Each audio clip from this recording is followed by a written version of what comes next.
Here are today's top news stories and why they matter.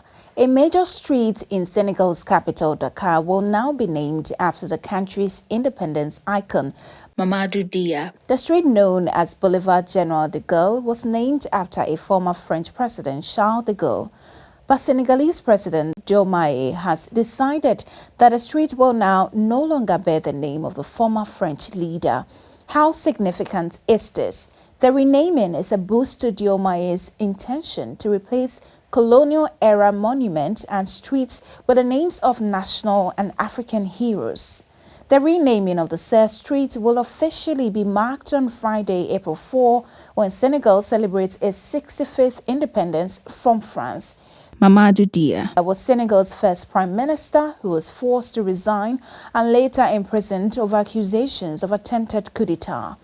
He is considered one of the fighters for Senegalese independence, alongside Léopold Sédar, the nation's first president. Dia passed away in 2009 at the age of 98. Moving on now, U.S. President Donald Trump's new reciprocal tariff regime has now been extended to Africa.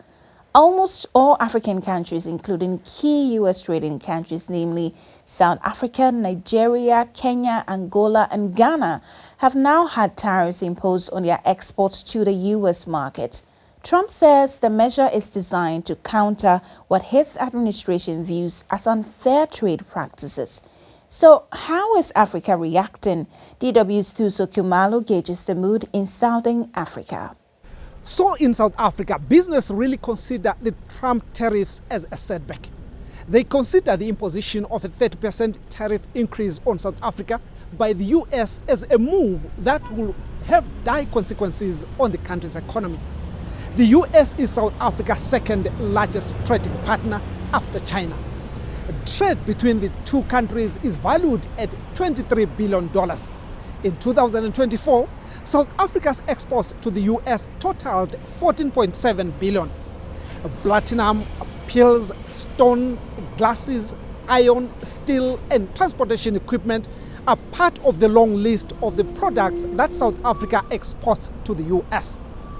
These high tariffs could lead to a reduction in the quantities of these items being exported, and that will affect jobs in a country where unemployment is around 32%. The US has already suspended all aid to South Africa, including funds meant to help 17% of South Africans living with HIV and AIDS. Here are some reactions from South Africans.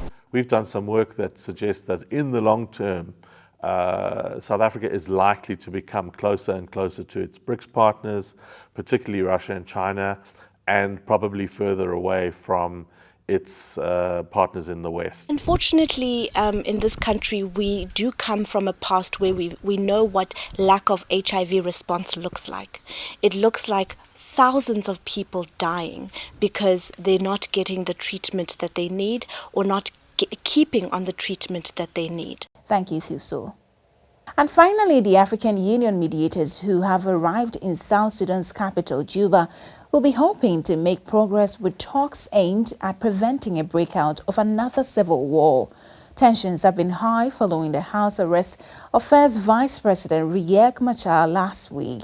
President Salva Kiir's government accuses Machar of trying to stir up a new rebellion. Machar's SPLM-IO party said in a statement that it warmly welcomes the arrival of the Council of Wise as part of ongoing efforts to de-escalate tensions and support the peace process. Kenya's former Prime Minister Raila Odinga also visited Juba earlier this week on behalf of an East African regional bloc to help de-escalate tensions.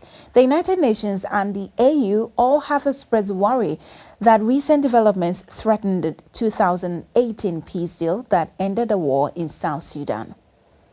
And that's all we have time for. Don't forget to comment, like, share, and subscribe to our YouTube channel, DW Africa. I am Ajua Domina.